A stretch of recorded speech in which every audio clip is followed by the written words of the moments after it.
Hello everyone, welcome back to the Capablanca saga. We're back at the 1914 tournament of St. Petersburg, and Capablanca faces Frank James Marshall.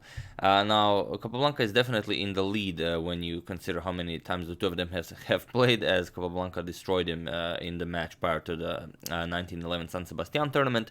But here, in the first part of the 1914 St. Petersburg tournament, they drew the game. It was a Petroff Defense game. Marshall also had the black pieces, and after some 35 moves, they agreed to a draw.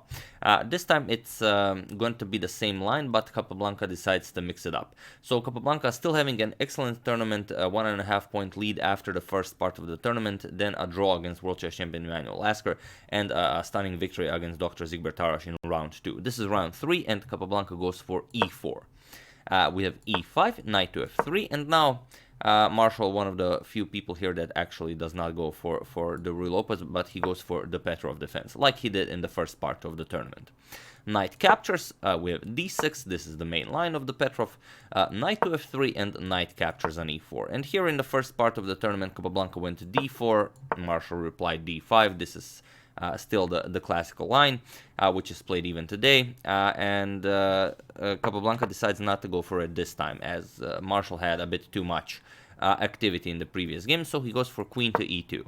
Now, you have to block with queen e7. If you play something like this, then d3 wins the knight, just attacking the pinned piece. So after queen e2, we have queen to e7, and now d3. Knight to f6, and although Capablanca does not mind exchanging queens, he does not want to capture on e7. He wants Marshall to capture on e2, so Capablanca would develop his pieces with tempo. Bishop to g5, Capablanca continues developing. Bishop to e6, Marshall also isn't interested in helping Capablanca develop. Knight to c3, and now just h6. Bishop captures, queen captures, and d4. Capablanca gives up the bishop pair, but he has different ideas about this game. Now, if you look at Capablanca's pieces, it sure does seem like Capablanca is ready to castle queenside, and this is what Marshall has in mind. He plays bishop to e7, and he doesn't mind this queen b5 check with the idea of losing the b7 pawn, because Marshall, with the idea of Capablanca castling queenside, would actually enjoy the semi-open b-file to attack Capablanca's king.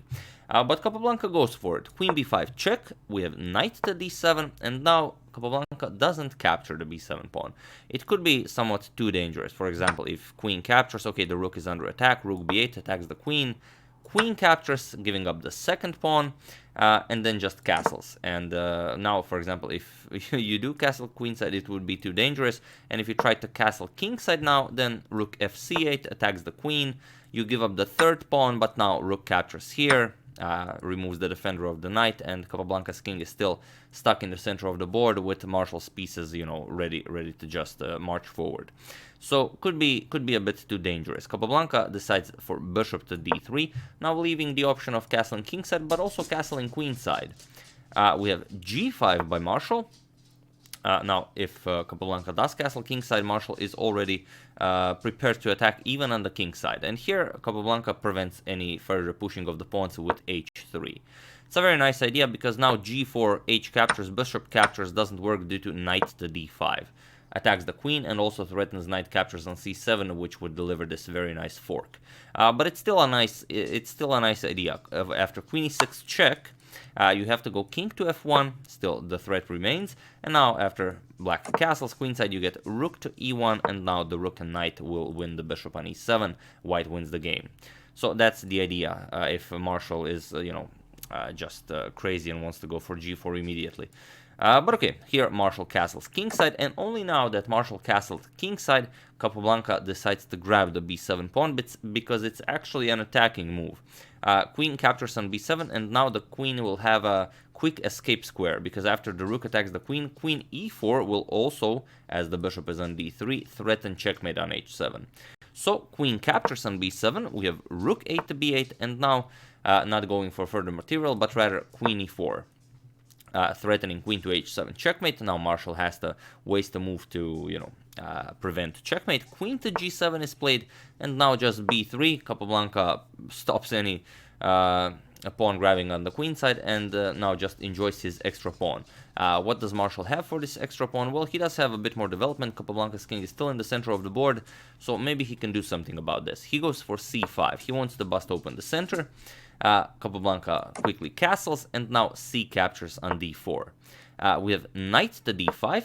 Capablanca now wants to get rid of at least one of Marshall's bishops, and the d4 pawn is a weak doubled pawn.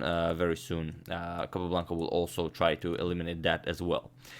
Bishop to d8. For the moment, Marshall doesn't allow capturing, or does he want to capture here? He wants to preserve the bishop pair for as long as possible.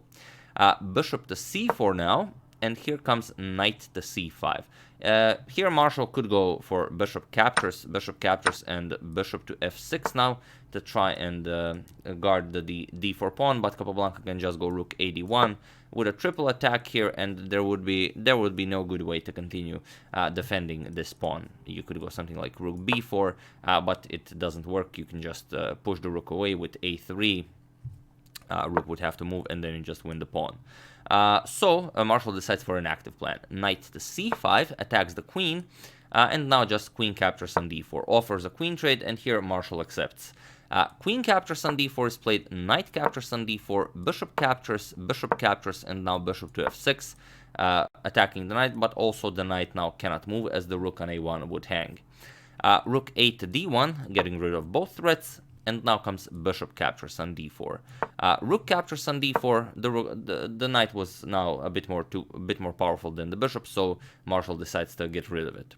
And king to g7, getting out of this nasty diagonal. And now if you look at the position, what's the evaluation of the position? Well, even without actually checking the evaluation, you can see that Capablanca has 6 pawns, Marshall has 5 pawns, Capablanca has 2 pawn islands, this one and this one, Marshall has 3 pawn islands, so definitely the guy with the fewer pawn islands is in a better position, and Capablanca has a bishop against a knight with play on both sides of the board. Those 3 little things are enough, for Capablanca to push for more than a draw here. Bishop to c4, attacking the pawn on d6. Marshall defends it. Rook to b6, and now rook to e1. We have king to f6, wanting to get the king to the other side of the board with knight to e6 blocking d file, and then perhaps the king can go behind the pawns. But Capablanca busts open the position with f4.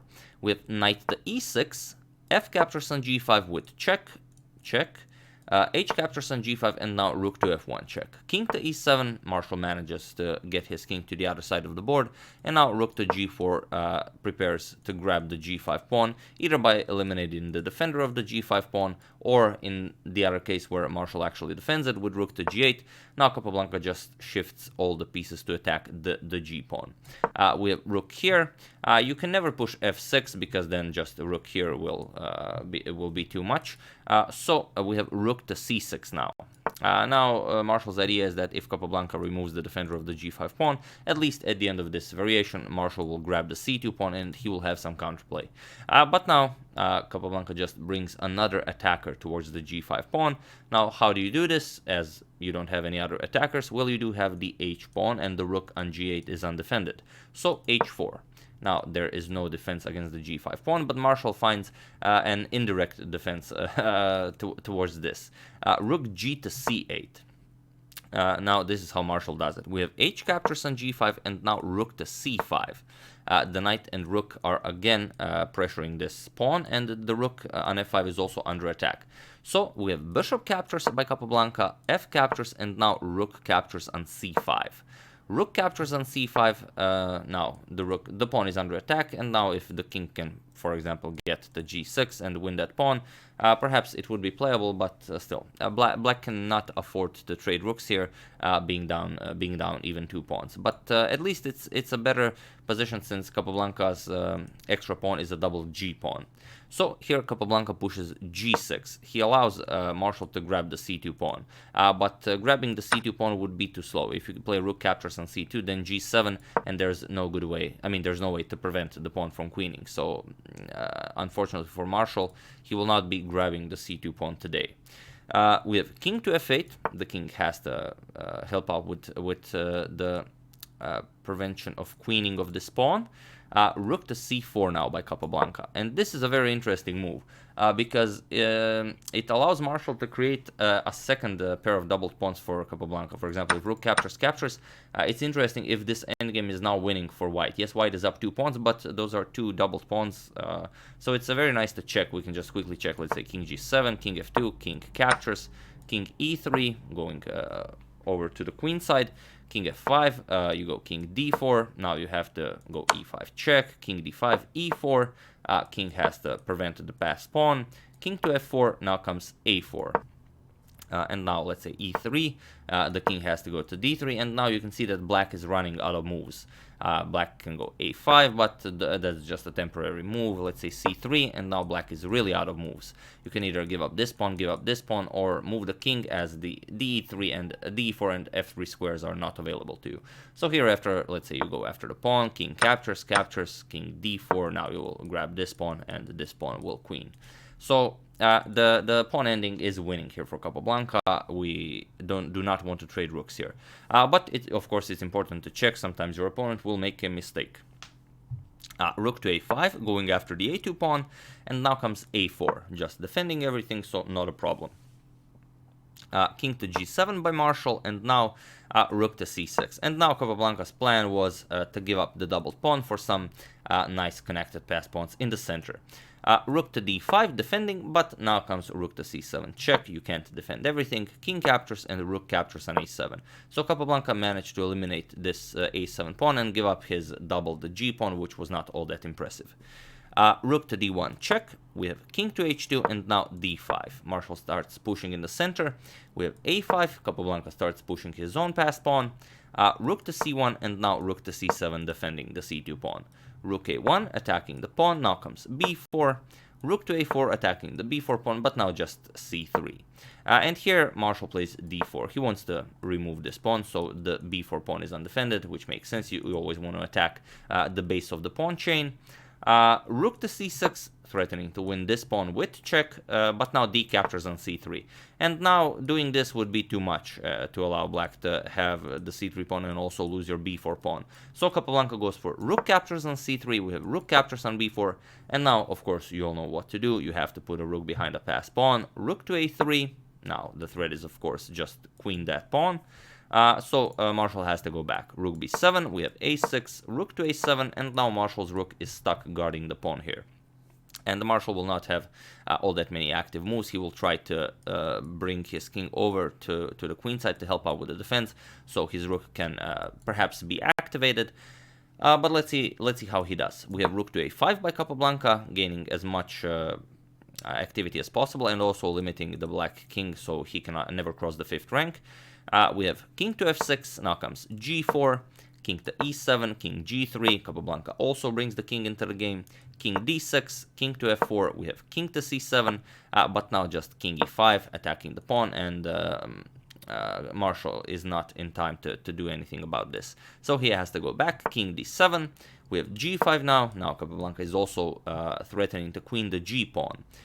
King to e7, we have g6, and now king to f8. These squares are taken by the king and by the pawn, so you have to go to f8. If you go something like rook a8, it's no better. Capablanca just pushes a7, and you will still have to move the king, and then it's just even worse. So Marshall tried moving the king immediately, but now comes king captures on e6. Now Capablanca is up 2 pawns without any compensation for black. King e8, here we have g7, so the easiest way to continue. Rook can capture, but it's just lost after that. We have a7, rook checks, king to f5, and now it was in this position on move 61 that Frank James Marshall resigned the game. So there was no way to survive this endgame. Capablanca was always better, and the position was always winning. It was just a matter of technique, how he would go about the endgame, and Capablanca chose the simplest way to end it. So yeah, a very interesting game. Marshall decided to again go for the Petroff, as he really enjoyed his previous game against Capablanca, but Capablanca already decided to mix things up in the beginning of the game with that queen e2 check. and Marshall tried attacking. He tried to gain some initiative. He tried to give up the b7 pawn, but it was only after Capablanca was sure he could take it, he grabbed it and then threatened checkmate and just, went into an endgame being a pawn up. So yeah, that's how Capablanca plays. Always makes it look simple, but when we play it, it's just never simple. So yeah, it's like that. But yeah, I do hope you enjoyed this game and that you're enjoying the Capablanca saga so far. We are almost over with the 1914 tournament in St. Petersburg, and I haven't decided where the saga will continue from there. But maybe one more tournament before the match with Lasker, but we'll see. So yeah, I would like to thank Edward Garat, Garni Barkhodarian, Paul Staples, Ismail Sailim, and Stefan Mann for your contribution to my channel. Thank you a lot, I really appreciate it. As usual, you can check 2 of my previous videos here. Thank you all for watching, and I will see you soon, hopefully with some new and interesting content, and just checking up on your suggestions and following what's happening in the world. So yeah, thank you all, and I will see you soon.